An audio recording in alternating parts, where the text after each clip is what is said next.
Hi guys, welcome to my YouTube channel. Friends, ಇವತ್ತಿನ ವಿಡಿಯೋದಲ್ಲಿ ನಾನೊಂದು ಒಳ್ಳೆ home remedy hair colour natural ಆಗಿ ನಮ್ಮ ಹೇರ್ನ ಯಾವ ರೀತಿ ಕಲರ್ ಮಾಡೋದು ಅನ್ನೋದನ್ನು ತೋರಿಸ್ಕೊಳ್ತಾ ಇದ್ದೀನಿ. ಇದು ತುಂಬಾ ಒಳ್ಳೆಯದು. ಅದು ನ್ಯಾಚುರಲ್ ಆಗೂ ಸಹ ಇರುತ್ತೆ, ಯಾವುದೇ ರೀತಿ ಕೆಮಿಕಲ್ ಇರೋದಿಲ್ಲ, ಏನೂ ಇರೋದಿಲ್ಲ. ಸೊ ಹಾಗಿದ್ರೆ ಇವತ್ತಿನ ವಿಡಿಯೋನ ಸ್ಕಿಪ್ ಮಾಡದೆ ಕೊನೆ ತನಕ ನೋಡಿ. ಯಾರೆಲ್ಲ ನಮ್ಮ ಚಾನಲ್ನ ಇನ್ನೂ ಸಬ್ಸ್ಕ್ರೈಬ್ ಆಗಿಲ್ಲ, ಬೇಗ ಬೇಗ ಸಬ್ಸ್ಕ್ರೈಬ್ ಆಗಿ, ಲೈಕ್ ಮಾಡಿ, ಶೇರ್ ಮಾಡಿ, ಕಮೆಂಟ್ ಮಾಡಿ. ಓಕೆನಾ? ಬನ್ನಿ ಹಾಗಿದ್ರೆ ಇವತ್ತಿನ ವಿಡಿಯೋನ ನೋಡ್ಕೊಂಬರೋಣ. ಇಲ್ಲಿ ನ್ಯಾಚುರಲ್ ಕಲರ್ಗೆ ಯಾವುದೇ ರೀತಿ ಇಂಗ್ರೀಡಿಯೆಂಟ್ಸ್ನ ನಾನು ಯೂಸ್ ಮಾಡ್ತಾ ಇಲ್ಲ. ಮನೆಯಲ್ಲಿ ಇರುವಂತಹ ವಸ್ತುವಿಂದ, ಒಂದು ಹಳೆಯದಾದ ವಸ್ತುವಿಂದ ನ್ಯಾಚುರಲ್ ಕಲರ್ನ ಮಾಡಿ ತೋರಿಸ್ತಾ ಇದ್ದೀನಿ. ಇದು ವಸ್ತು ಎಲ್ಲರಿಗೂ ಸಾಮಾನ್ಯವಾಗಿ ಗೊತ್ತಿರುತ್ತೆ. ರೊಟ್ಟಿ ತವ ಅಂತ ಕರಿತೀವಿ ನಮ್ಮ ಸೈಡಲ್ಲಿ. ಇದು ತುಂಬ ಹಳೆಯದು. ಸೊ ಇದು ನನಗೆ ತುಂಬಾ ಯೂಸ್ ಆಗಿದೆ ನನ್ನ ಹೇರ್ ಕಲರ್ಗೆ ಅಂತಲೇ ಹೇಳ್ತಿದ್ದೀನಿ. ನೀವು ಕೂಡ ನಿಮಗೆ ತುಂಬಾ ಬಿಳಿ ಕೂದಲು ಇತ್ತು ಅಂತ ಅಂದರೆ ಈ ರೆಮಿಡಿನ ಯೂಸ್ ಮಾಡಿ, ಖಂಡಿತವಾಗ್ಲೂ ಒಳ್ಳೆ ರಿಸಲ್ಟ್ ಕೊಡುತ್ತೆ. ಈ ರೆಮಿಡಿನ ಒಂದು 6 ಮಂತಿಗೆ ಒಂದು ಸಲ ಯೂಸ್ ಮಾಡಿದ್ರೂ ಓಕೆ. ನೋಡಿ ಫ್ರೆಂಡ್ಸ್, ಇವತ್ತಿನ ವಿಡಿಯೋದಲ್ಲಿ ನಾನು ತೋರಿಸ್ಕೊಡ್ತಾ ಇರೋ ರೆಮಿಡಿ ಇದು ತುಂಬ ಹಳೇದಲ್ವಾ. ನೋಡಿ, ಈ ರೀತಿ ಇರುತ್ತೆ. ನೀವು ಮನೆಯಲ್ಲಿ ಈ ರೀತಿ ಹಳೇದಾದ ಬಾಣಲಿ ಅಥವಾ ಹಳೇದಾದ ಈ ಥರ ರೊಟ್ಟಿ ತವ ಏನಾದ್ರು ಇತ್ತು ಅಂದರೆ ತಗೊಂಡು ಈ ರೀತಿ ಒಂದು ರೆಮಿಡಿನ ಮಾಡ್ಕೊಳ್ಳಿ. ಒಳ್ಳೆಯದು, ಹೇರ್ಗೆ ತುಂಬ ಒಳ್ಳೆಯದು ಅಂತಲೇ ಹೇಳ್ಬೋದು. ನ್ಯಾಚುರಲ್ ಆಗೂ ಸಹ ಇರುತ್ತೆ. ನೋಡಿ, ಇದು ತುಂಬ ಹಳೆಯದು. ಇದರಿಂದ ನಾನು ಏನು ಮಾಡ್ತಾಯಿದ್ದೀನಪ್ಪ ಅಂತಂದರೆ, ಇದು ಇದೆಯಲ್ಲ, ಹೊಟ್ಟು ಇರುತ್ತಲ್ಲ, ಇದು ನೋಡಿ, ಇದು ತುಕ್ಕು ಹಿಡ್ದಿದೆ. ಈ ತುಕ್ಕು ಹಿಡ್ದಿರೋದ್ರಿಂದನೇ ನಾವು ನ್ಯಾಚುರಲಾಗಿ ಹೇರ್ ಕಲರ್ನ ಮಾಡ್ತಾ ಇರೋದು. ನೋಡ್ತಾ ಇರ್ಬೋದು, ಇದು ಕಲರ್ ಈ ಥರ ಬರ್ತಿದೆ ಅಲ್ವಾ. ಇದನ್ನು ಸ್ಟೋರ್ ಮಾಡ್ಕೊಬೇಕು. ಈ ರೀತಿ ಒಂದು ಹಳೇದಾದ ಸ್ಪೂನಲ್ಲಿ ಈ ರೀತಿ ತಗೊಂಡು, ಇಲ್ಲಾಂದರೆ ಇದೆಲ್ಲ ತುಕ್ಕಿದ ಏನಿರುತ್ತೆ ಕಬ್ಬಿಣ, ಅದು ಎಲ್ಲ ಬಂದುಬಿಡುತ್ತೆ. ಇದನ್ನು ನೀಟಾಗಿ ಸ್ಟೋರ್ ಮಾಡ್ಕೊಬೇಕಾಗತ್ತೆ. ಇದನ್ನೆಲ್ಲ ನೀಟಾಗಿ ತೊಗೊಳ್ತೀನಿ ನಾನು. ಫಸ್ಟು ತೊಗೊಂಡು ಎಷ್ಟು ಸಿಗುತ್ತೆ ಮತ್ತು ಯಾವ ರೀತಿ ಕ್ವಾಂಟಿಟಿ ಮೇಲೆ ನಾವು ಹೇರ್ ಕಲರ್ನ ಮಾಡ್ಕೊಬೋದು ಅಂತಲೂ ತೋರಿಸ್ತೀನಿ. ಫ್ರೆಂಡ್ಸ್, ಇಲ್ಲಿ ಒಂದು ಬ್ರಷ್ನ ಸಹಾಯದಿಂದ ನಾನು ತುಕ್ಕಿಡ್ದಿರುವಂತಹ ಈ ಕಬ್ಬಿಣದ ಏನಿತ್ತು ಈ ಮೆಟಲ್ನ, ಅದನ್ನೆಲ್ಲ ನೀಟಾಗಿ ತೊಗೊಂಡಿದ್ದೀನಿ. ಆ ಬ್ರಷ್ನ ಯೂಸ್ ಮಾಡಿಕೊಂಡು ಈ ರೀತಿ ಒಂದು ಪ್ಲೇಟಿಗೆ ಇಟ್ಕೊಂಡು ನೀಟಾಗಿ ತೊಗೊಂಡಿದ್ದೀನಿ. ನೋಡಿ, ಅದ್ರ ಪೌಡರ್ ಯಾವ ರೀತಿ ಬಂದಿದೆ, ಎಷ್ಟು ಸಣ್ಣದಾಗಿ ಬಂದಿದೆ. ಒಂದೊಂದು ಸ್ಪೂನಲ್ಲೇ ಹಾಗೆ ತೆಗೆದುಬಿಟ್ಟೆ, ಅದು ಸ್ವಲ್ಪ ದಪ್ಪ ದಪ್ಪಾಗಿ ಬಂದಿದೆ. ಸೊ ಆಮೇಲೆ ಬ್ರಷ್ನಲ್ಲಿ ತೊಗೊಂಡಾಗ ತುಂಬ ನುಣುಪಾಗಿ ಸಣ್ಣದಾಗಿ ಬಂದಿದೆ. ನೀವು ಈ ರೀತಿ ಪೌಡರ್ ಏನಾದರೂ ಜಾಸ್ತಿ ಸಿಕ್ತು ಅಂದರೆ ಒಂದು ಖಾಲಿ ಬಾಕ್ಸಲ್ಲಿ, ಪ್ಲಾಸ್ಟಿಕ್ ಬಾಕ್ಸಲ್ಲಿ ನೀವು ಸ್ಟೋರ್ ಆದರೂ ಮಾಡಿ ಇಟ್ಕೊಬೋದು. ನಿಮಗೆ ಯಾವಾಗ ಬೇಕೋ ಆವಾಗ ಯೂಸ್ ಮಾಡ್ಕೊಬೋದು. ನಾನು ಇದು ಮುಂಚೆ ಸ್ವಲ್ಪ ಸಿಕ್ಕಿದ್ದು ಆಲ್ರೆಡಿ ಒಂದು ಸಲ ಯೂಸ್ ಮಾಡಿ ಇಷ್ಟು ಸ್ವಲ್ಪ ಮಿಕ್ಕಿರೋದನ್ನು ಈ ರೀತಿ ಇಟ್ಟಿದ್ದೆ. ಮತ್ತು ಇವತ್ತು ಇಷ್ಟು ಸಿಕ್ಕಿದೆ. ಇದನ್ನು ಸ್ಟೋರ್ ಮಾಡಿ ಇಡ್ತೀನಿ.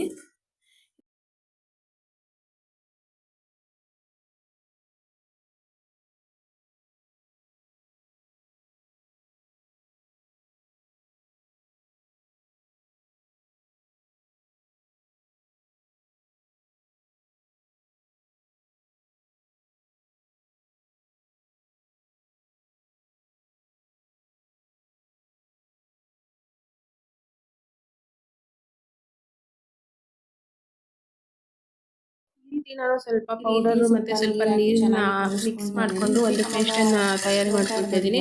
ಇದನ್ನು ತಕ್ಷಣದಕ್ಕೆ ಯೂಸ್ ಮಾಡೋದಕ್ಕಾಗಲ್ಲ, ಯಾಕೆಂದರೆ ಇದು ಬಣ್ಣ ಬಿಡೋದಕ್ಕೆ ತುಂಬಾ ಟೈಮ್ ಬೇಕಾಗುತ್ತೆ.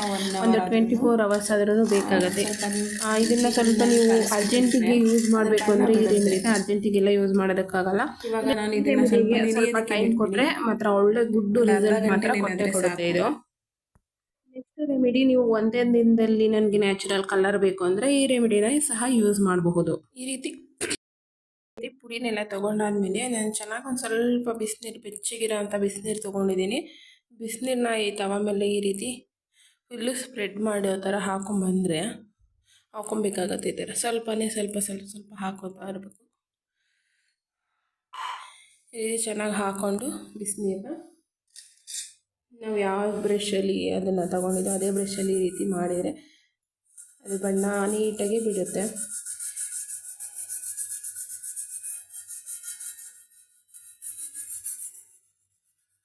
ಮತ್ತು ಅದೇ ನೀರನ್ನೇ ತೊಗೊಬೇಕಾಗತ್ತೆ.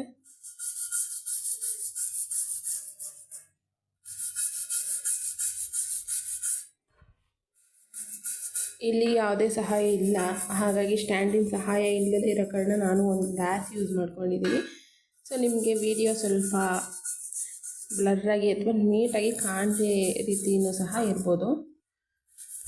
ಈ ರೀತಿ ಅದ್ರ ಬಣ್ಣ ಬರುತ್ತೆ, ಬಿಟ್ಕೊಳ್ಳುತ್ತೆ, ನೋಡ್ತಾ ಇರ್ಬೋದು ಇಲ್ಲಿ. ನಾನು ಇವಾಗ ಇದನ್ನೆಲ್ಲ ನೀಟಾಗಿ ಇದನ್ನು ತೊಗೊಂಡು ತೋರಿಸ್ತೀನಿ. ಇದು ಬಣ್ಣ ಇದನ್ನು ನೀಟಾಗಿ ತೊಳ್ಕೊಂಡು ಯಾವ ರೀತಿ ಸಿಗುತ್ತೆ ನಮಗೆ ಹೇರ್ ಕಲರು ಅನ್ನೋದನ್ನು ತೋರಿಸ್ತೀನಿ.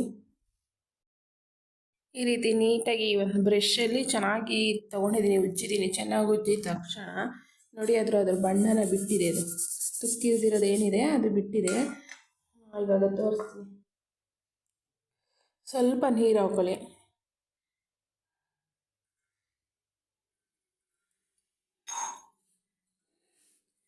ಇದಿದೆ ನೋಡಿ, ಇದನ್ನೆಲ್ಲ ನೀಟಾಗಿ ತೊಗೊಂಡು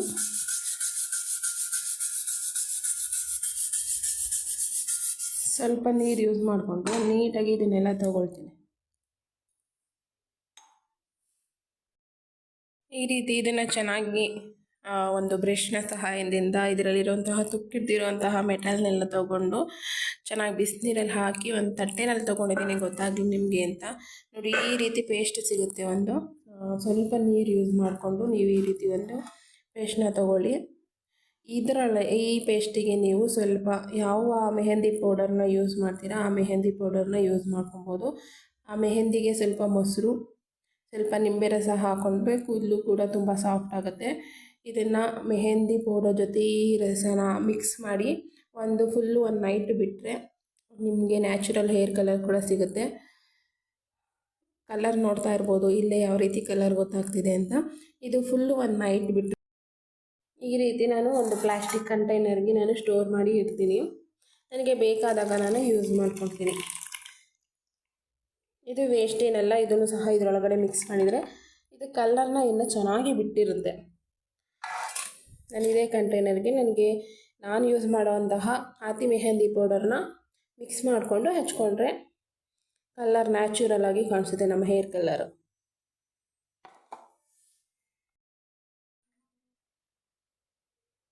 ನಾನು ಇವಾಗ ಇದಕ್ಕೆ ಏನು ಮಾಡ್ತೀನಿ ಅಂತಂದರೆ, ನಾನು ಬೇಕಾದಾಗ ಇದನ್ನು ಸ್ಟೋರ್ ಮಾಡ್ಕೊಂಡು ಇಟ್ಕೊಳ್ತೀನಿ. ಆವಾಗ ಇನ್ನೂ ಜಾಸ್ತಿ ಕಲರ್ ಬಿಟ್ಟಿರುತ್ತೆ ಇದು. ನನಗೆ ನಾನು ನೆಕ್ಸ್ಟ್ ವೀಕಿಗೆ ನನಗೆ ಬೇಕಾದಾಗ ಇದೇ ನೀರಿಗೆ ಸ್ವಲ್ಪ ಮೆಹಂದಿ ಪೌಡರ್ನ ಹಾಕ್ಕೊಂಡು ಒಂದು ನ್ಯಾಚುರಲ್ ಹೇರ್ ಕಲರ್ನ ಪೇಸ್ಟ್ನ ರೆಡಿ ಮಾಡಿಕೊಂಡು ನಾನು ಡೈಲಿ ಯಾವಾಗಲೂ ನಾನು ಯೂಸ್ ಮಾಡೋದೆಲ್ಲ ಇದೇ ರೀತಿಯೇ. ಸ್ವಲ್ಪ ಕಷ್ಟ ಅಂತ ಅನ್ನಿಸ್ಬೋದು, ಬಟ್ ನ್ಯಾಚುರಲ್ ಆಗಿರುತ್ತೆ. ಈ ರೆಮಿಡಿ ನಿಮಗೆ ಖಂಡಿತವಾಗ್ಲೂ ಇಷ್ಟ ಆಗಿರುತ್ತೆ ಅಂತ ಅಂದ್ಕೊಳ್ತೀನಿ. ಇಷ್ಟ ಆಗಿದರೆ ಪ್ಲೀಸ್ ಒಂದು ಲೈಕ್ ಮಾಡಿ, ಶೇರ್ ಮಾಡಿ, ಕಮೆಂಟ್ ಮಾಡಿ. ಓಕೆನಾ? Thank you. Bye bye. Take care.